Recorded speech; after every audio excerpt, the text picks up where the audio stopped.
So there's a controversy going around about Meek Mill doing a video in Ghana in front of the building of the president of Ghana, right? And the residents out there, they not really liking the fact that he did that, which is understandable, okay? But he came to apologize on his social media, saying that the whole purpose was to really bridge the gap between African Americans and the continental Africans. That's the whole thing. And that's how it should be. We should bridge those gaps because at the end of the day, we have a lot in common, more than we ever know, especially when it comes to the history about transatlantic slave trade. All right. Now, there's reports about people calling him Akata. Now, from what I learned, the term Akata basically means a wandering cat. A person that's a wandering cat, meaning that someone that's just free or wild or whatever. Okay, so it was brought to my attention that it's really not a derogatory term per se. However, it has been used derogatory as a way to describe African American.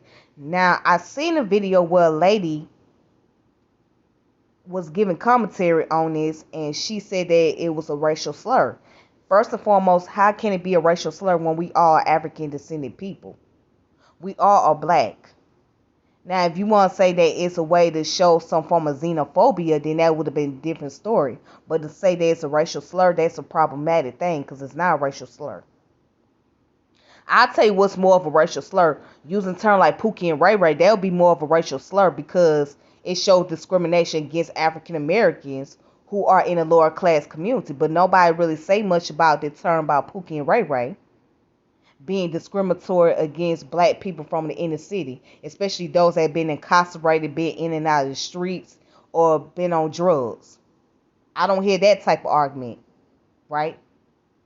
But people are so quick to antagonize the continental Africans for saying certain things, and I don't agree that they should use the term Akata as a way to bring derogatory term towards African Americans or speak against African Americans. However, we do things amongst ourselves here in America. You see what I'm saying? We go off on each other. We use terms like Pookie and Ray Ray and say all other type of slurs towards one another. So again, the term Akata is not dealing with racism, okay? Because that's not where it's at.